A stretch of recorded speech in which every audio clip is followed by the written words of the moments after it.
कर उमड़ी प्रत्याशियों और समर्थकों की भीड़ ने गाइडलाइन की जमकर धज्जियां उड़ाई। साथ ही पंचायती चुनाव को लेकर इस समय नामांकन प्रक्रिया जोरों पर है। वहीं कलेक्ट्रेट परिसर में भी जमकर प्रत्याशियों और उनके समर्थकों की भीड़ यहां पर दिखाई दी।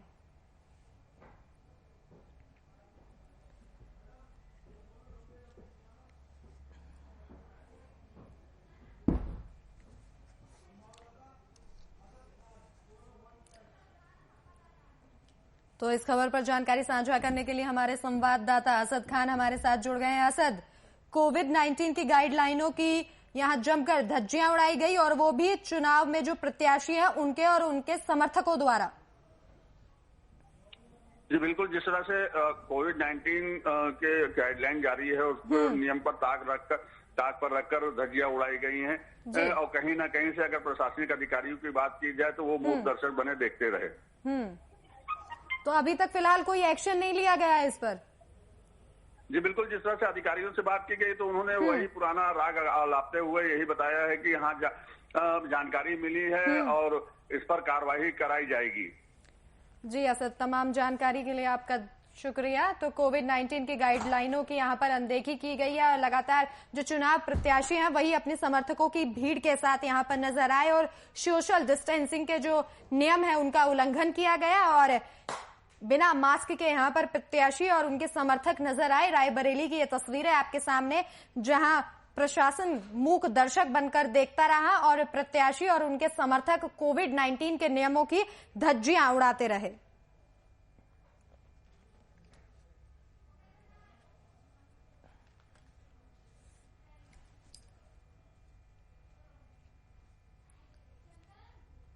तो पंचायत चुनाव को लेकर आज नामांकन दाखिल किया गया। नामांकन प्रक्रिया पहले दिन प्रत्याशियों और समर्थकों की काफी भीड़ देखने को मिली, लेकिन प्रशासन की कड़ी सुरक्षा के चलते कोविड-19 के नियमों का पालन करते हुए नामांकन प्रक्रिया पूरी की गई। आपको बता दें कि पहले ही कोरोना की गाइडलाइन के पालन करने के यहां निर्देश दे दिए गए थे। तो झांसी में पूरे तरीके से कोरोना की जो गाइडलाइंस है उनका पालन किया गया और प्रत्याशियों और समर्थकों ने कोरोना के हर नियम की यहां पर पालना की और मास्क के साथ यहां पर नजर आए हर प्रत्याशी।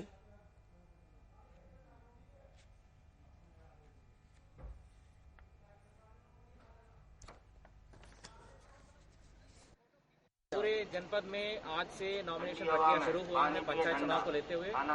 इस दौरान हमारे कप्तान साहब के जॉइंट प्रबंधन पूरे क्षेत्र में चल रहा है। कल हम लोग बड़ा गांव, जिनको नाम निर्देशन पत्र जमा करना है वो कबीना और नोट एवं चिरगांव का निरीक्षण किया गया था। आज गरोटा और अनावश्यक रूप से भीड़ पैदा न करें। बमोर और उसके साथ मोरानीपुर, बंगरा। तो गरोटा नगर पंचायत है, हमारा तहसील का मुख्यालय है, लेकिन गुलसराय और बमोर ब्लॉक्स में, मोरानीपुर और बंगरा ब्लॉक्स में निरीक्षण चल रहा है। पंचायत चुनाव को लेकर आज नामांकन दाखिल किए गए। इस दौरान प्रत्याशियों और समर्थकों की भारी भीड़ देखने को मिली। जहां रायबरेली में एक तरफ कोरोना की जो गाइडलाइंस है उनका पालन नहीं किया गया, तो वहीं झांसी में कोरोना की गाइडलाइंस का पालन करते हुए प्रत्याशी और समर्थक पहुंचे और मास्क लगाकर यहां पर प्रत्याशी और समर्थक पहुंचे और हर गाइडलाइन को ध्यान में रखते हुए उनका पालन किया गया।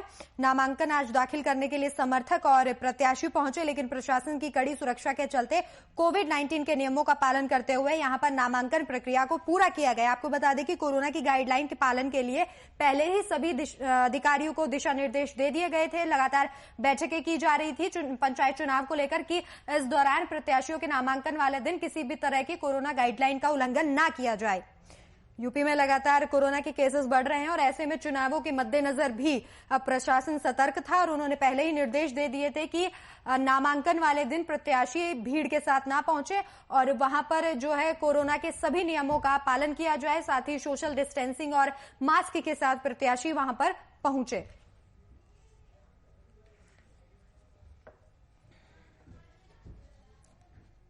झांसी की तस्वीरें आपके सामने। सोनभद्र में गांव पंचायत चुनाव 2021 को सकुशल और शांतिपूर्वक तरीके से संपन्न कराया गया। वहीं जिलाधिकारी और पुलिस अधीक्षक द्वारा जन चौपाल लगाई गई। इस दौरान चुनाव आयोग द्वारा जारी गाइडलाइन दिशा निर्देशों से अवगत कराते हुए कई बिंदुओं पर यहां पर विचार विमर्श किया गया है और चुनाव के दौरान शांतिपूर्ण तरीके से कानून व्यवस्था बनाए रखने की भी अपील की गई। इस मौके पर ओबरा सहित कई अधिकारी मौके पर यहां पर मौजूद रहे।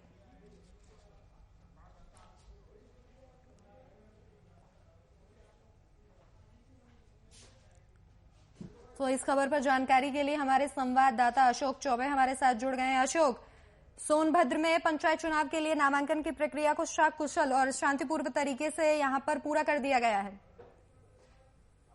जी, बता दें कि सोनभद्र में जुगैल थाना क्षेत्र व चौपन थाना क्षेत्रों में जिलाधिकारी व पुलिस अधीक्षक द्वारा जन चौपाल लगाकर पालय के प्रधान व निवर्तमान प्रधान और संभ्रांत नागरिकों को लेकर जन चौपाल में अपना शांतिपूर्वक सकुशल पंचायत चुनाव को सफल बनाने में सहयोग की अपील की है। जी, अधिकारी द्वारा क्या कुछ निर्देश दिए गए हैं? क्योंकि डीएम और पुलिस अधीक्षक दोनों मौजूद रहे, तो प्रत्याशियों और जनता के लिए क्या कुछ यहाँ पर दिशा निर्देश दिए गए? जी, बताया गया है कि चुनाव को शांतिपूर्वक और किसी भी प्रकार की कोई समस्या आती है तो संबंधित अधिकारियों से संपर्क कर उस समस्या को निदान कराते हुए शांतिपूर्वक चुनाव को सफल बनाने में सहयोग करें।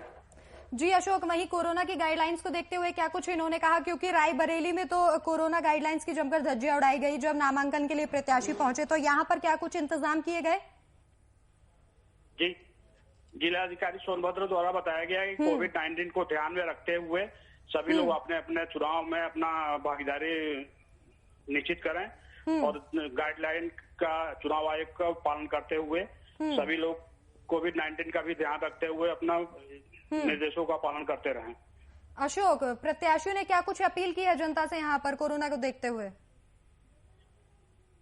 जी, बता दें कि प्रत्याशियों को द्वारा जगह जगह अपने प्रचार में लगे हुए हैं, जहां कोविड-19 को लेकर क्षेत्र में सभी जगहों पर अपना जागरूक करते हुए उनको ध्यानपूर्वक अपना चुनाव के में वोटिंग के लिए अपना तैयारी करने की बिल्कुल अशोक, तमाम जानकारी के लिए आपका धन्यवाद। तो जिलाधिकारी और पुलिस अधीक्षक ने जन चौपाल लगाई और यहाँ पर प्रत्याशी और जनता दोनों मौजूद रही। इस दौरान कोरोना के गाइडलाइंस को देखते हुए भी जनता को बताया गया और साथ ही ये भी कहा गया कि कोरोना के नियमों की लगातार पालना यहाँ की जाए।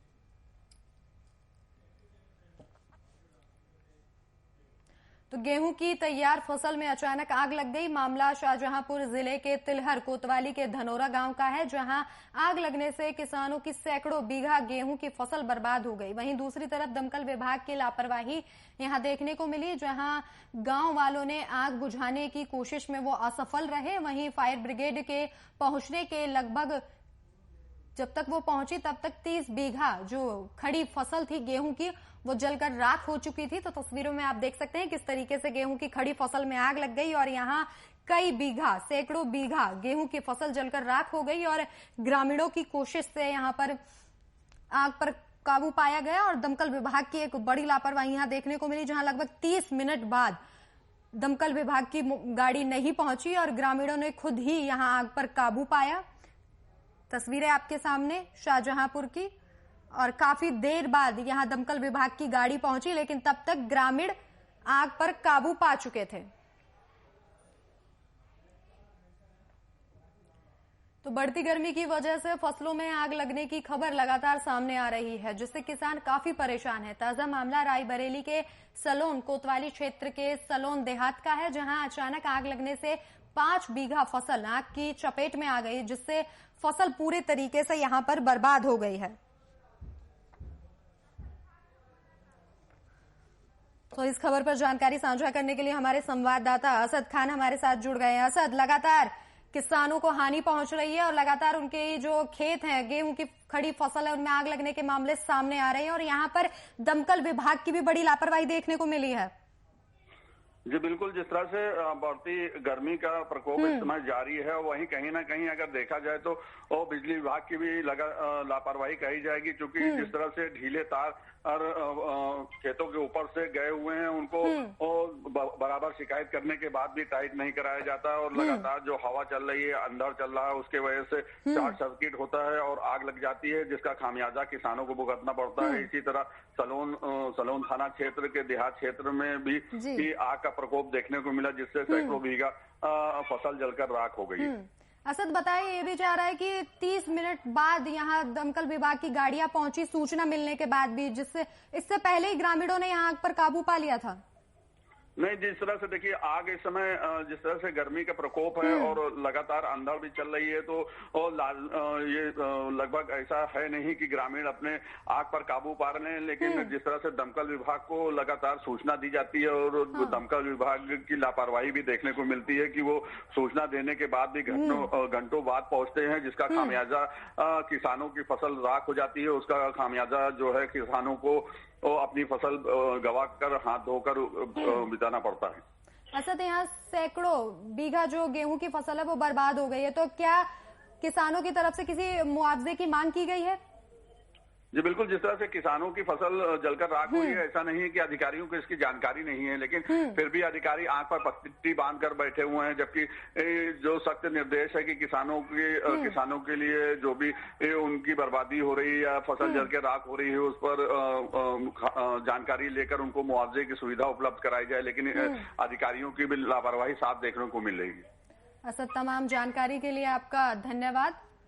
तो बढ़ती गर्मी से फसल बर्बाद लगातार हो रही है और यहाँ हैरानी की बात यह है कि अधिकारियों को इसके बारे में जानकारी है, लेकिन फिर भी यहाँ पर बिजली के तार जो है वो खुले में छोड़ दिए जाते हैं, जिसके चलते फसल बर्बाद हो जाती है, आग लग जाती है। और पूरा मामला रायबरेली का है, जहां पर गेहूं की खड़ी फसल में आग लग गई और इससे कई बीघा जमीन में जो खड़ी फसल थी गेहूं की वो बर्बाद हो गई। आग की चपेट में आने से पूरी फसल यहां जलकर राख हो गई। और हैरानी की बात यह है कि यहां 30 मिनट बाद भी दमकल विभाग की कोई गाड़ी नहीं पहुंची और ग्रामीणों ने अथक प्रयास के बाद यहां पर आग पर काबू पाया।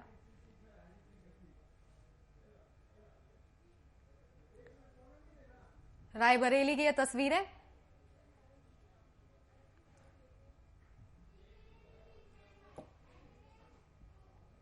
झांसी में 8 साल की मासूम बच्ची का शव मिलने से पूरे इलाके में सनसनी फैल गई।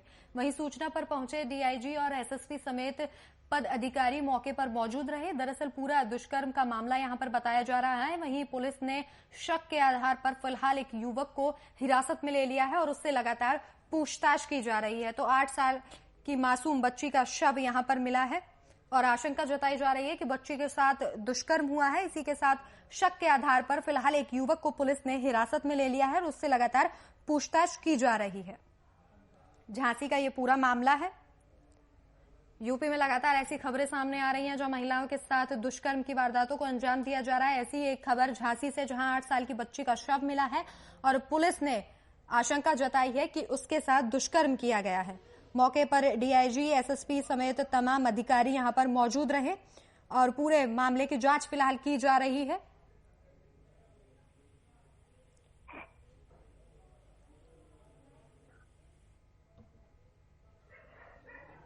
प्रवीण जैन नाम के एक व्यक्ति के घर के बगल में प्लाट में मिला। अवतार वंशकार द्वारा एक संदिग्ध व्यक्ति संदीप जैन पर संदेह व्यक्त किया गया है और नामजद तहरीर दी गई है कि उसके द्वारा उनकी बच्ची की हत्या कर दी गई। संदीप जैन ये प्रवीण जैन के मकान में रहता था केयर टेकर के रूप में और उसी के बगल के प्लॉट से बच्ची का शव बरामद हुआ है। पोस्टमार्टम करके अभियोग पंजीकरण की कार्रवाई की जा रही है। पोस्टमार्टम के पश्चात ये ज्ञात हो सकेगा कि मृत्यु का कारण क्या था और कहीं बच्ची के साथ कोई दुराचार जैसी घटना तो नहीं हुई है। अब अपराधी को पकड़कर उसके खिलाफ कठोर कार्रवाई की जाएगी।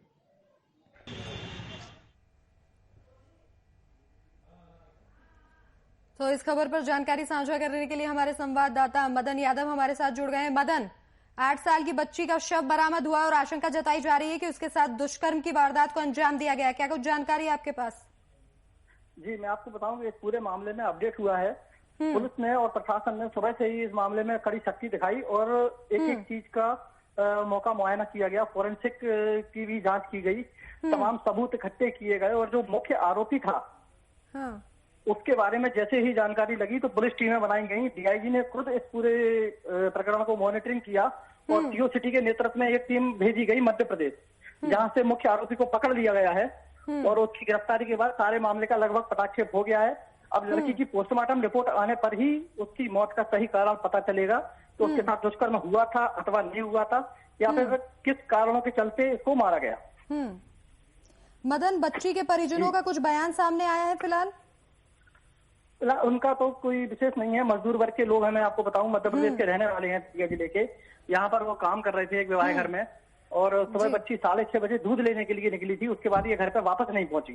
तो काफी देर तक इसका तलाश की और नहीं मिली, तो थोड़ी देर बाद इसको घटना स्थल के पास वहां ब्लड पड़ा हुआ दिखाई दिया। उसको पीछा करते हुए लोग पहुंचे तो थोड़ा आगे जाकर के एक चादर में लिपटा हुआ उसका शव मिला और वहीं पर मुख्य आरोपी एक कमरे में रहता था जो बिल्डिंग निर्माणाधीन थी वहां पर। वहां पर भी खून सने कपड़े मिले, लड़की की चप्पलें मिली, तमाम एविडेंस इकट्ठे हुए जिनके आधार पर पुलिस ने इतने बड़े घटनाक्रम को चंद घंटों में ही खुलासा कर दिया। मदन, आरोपी कहाँ का रहने वाला है और उसके बारे में क्या कुछ जानकारी? आरोपी का एक भाई यहाँ पर काम करता था, मैं आपको बताऊं, घटना स्थल के पास किसी गौशाला की देखरेख करता था वो। ये आरोपी कुछ दिन पहले ही यहाँ पर आया था अपने भाई के पास रहने के लिए और उसने आनंद फानन में सुबह इस घटनाक्रम को अंजाम दिया और अंजाम देने के बाद वो मध्य प्रदेश फरार हो गया, जिसके बाद अब उसे गिरफ्तार किया गया है। जी मदन, तमाम जानकारी के लिए आपका धन्यवाद। तो 8 साल की बच्ची का शव बरामद किया गया और ऐसी आशंका यहाँ पर जताई जा रही है कि उसके साथ दुष्कर्म किया गया है। फिलहाल एक आरोपी को पुलिस ने यहाँ गिरफ्तार कर लिया है। तो सुल्तानपुर में बीते दिनों हुई गोकशी के मामले में पुलिस ने 7 लोगों को गिरफ्तार कर लिया है। पुलिस ने आरोपियों के पास से पिकअप, इनोवा कार, अवैध असले, जिंदा कारतूस बरामद किए हैं। फिलहाल इन आरोपियों को पुलिस ने जेल भेजकर आगे की कार्रवाई में जुट गई है।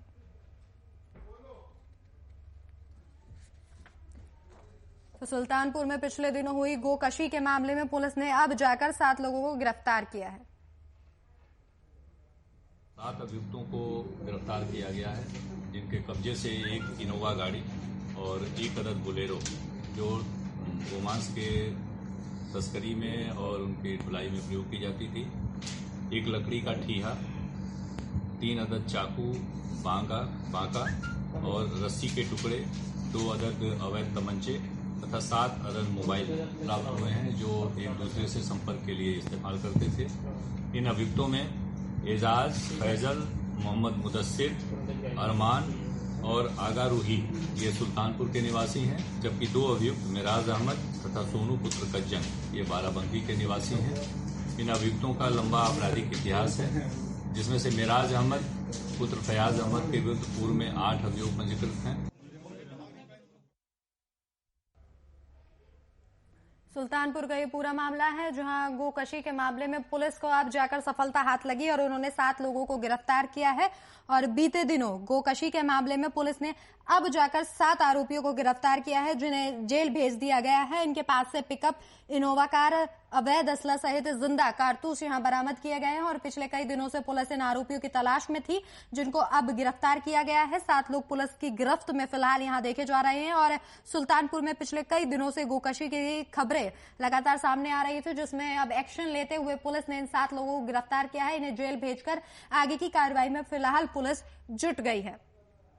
तो लगातार यूपी में गोकशी के मामले सामने आ रहे हैं, जिसको लेकर पुलिस लगातार अलर्ट मोड पर है। लेकिन यहां यह भी हैरान कर देने वाली बात है कि इतने दिन बाद अब जाकर इन 7 आरोपियों की गिरफ्तारी हो पाई है। तो सुल्तानपुर में बीते कई दिनों से खबरें ऐसी सामने आ रही थी गोकशी की, जिन मामलों में अब जाकर पुलिस को सफलता हाथ लगी और पुलिस ने इनके पास से इनोवा कार, अवैध असला और जिंदा कारतूस बरामद किए हैं।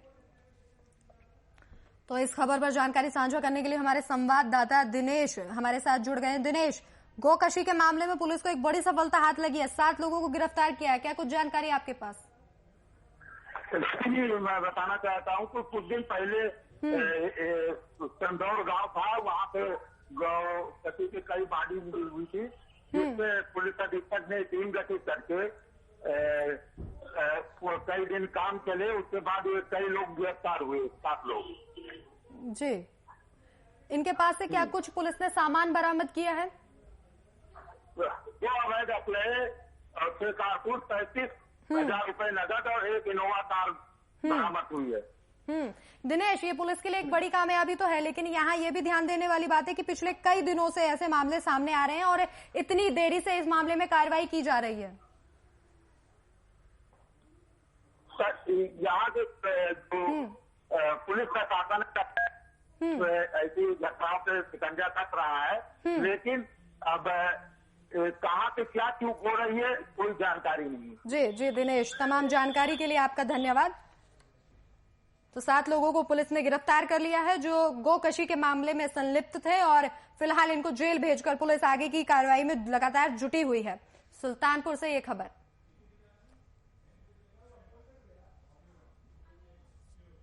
राजनीति में एक पार्टी छोड़कर दूसरी पार्टी का दामन थामने की परंपरा पुरानी है। ऐसा ही एक दृश्य राजधानी पटना के आरजेडी कार्यालय में देखने को मिला, जहां जन अधिकार पार्टी के करीब 200 कार्यकर्ताओं ने आज यहां पर राष्ट्रीय जनता दल का दामन थाम लिया। सभी कार्यकर्ताओं को पार्टी के प्रदेश अध्यक्ष जगदानंद सिंह ने सदस्यता दिलाई और इन कार्यकर्ताओं के आने से आरजेडी को काफी मजबूती मिलेगी, ऐसा उन्होंने यहां पर कहा।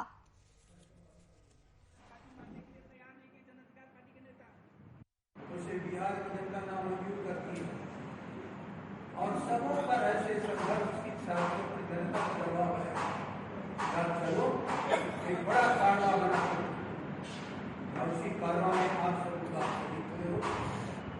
जनता को आश्वस्त करने के लिए कि आपके ऊपर जो भी अत्याचार होगा हम उसका अपन विरोध करेंगे, प्रतिकार करेंगे, शांतिपूर्वक करेंगे। तो हमें लोकतांत्रिक व्यवस्था के अधिकार भी नाराज देता है। सदन से लेकर सदन तक आप सबों का साथ लेकर। तो जो आपके 200 कार्यकर्ताओं ने आरजेडी का थामा है और प्रदेश अध्यक्ष जगदानंद सिंह ने उनको शपथ दिलाई है।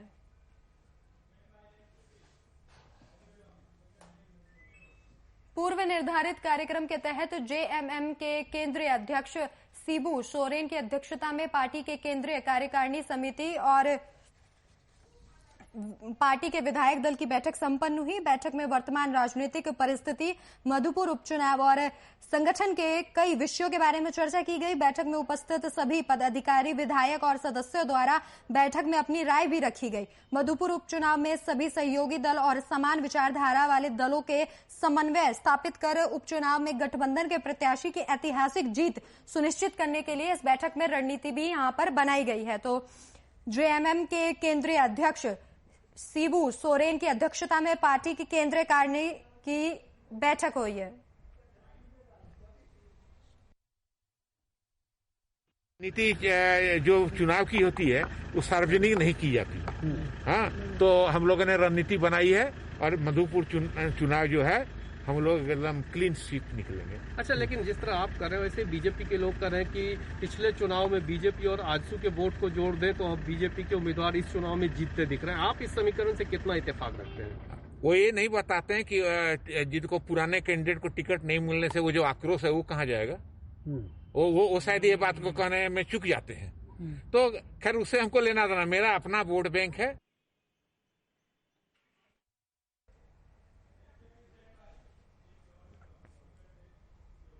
छपरा में सरकारी राशि के फर्जीवाड़े की कोशिश का एक बड़ा मामला सामने आया है, जहां महाराजगंज के सांसद कोष से अवैध रूप से निकाले गए पैसे वापस खाते में आ चुके हैं। इस मामले में महाराजगंज के सांसद सिगरीवाल ने प्रेस वार्ता आयोजित कर शाखा के मैनेजर पर लापरवाही का आरोप लगाया और साथ ही बैंक प्रबंधन पर भी मैनेजर को बचाने का आरोप यहां पर लगाया गया है। गृह मंत्री जी से, अपने लोकसभा के माननीय अध्यक्ष जी से और देश के माननीय वित्त मंत्री से मैंने मिला और मिलकर के सारी घटनाओं की जानकारी दी और हमें लगता है कि वह फिर एक स्पीड पकड़ा। और यह अभी आपने कुछ सुना भी होगा कि आर्थिक अपराध अपराध अनुसंधान इकाई पटना के जो यहाँ एडीजी साहब हैं, उनके जिम्मे यह पूरा केस को सुपुर्द किया गया और पूरे देश में महाराष्ट्र से संबंधित था उसको भी अलॉट किया गया और वह इकाई में एक एएसपी और यहाँ के और वरीय पदाधिकारी के माध्यम से उसकी कार्रवाई शुरू हुई।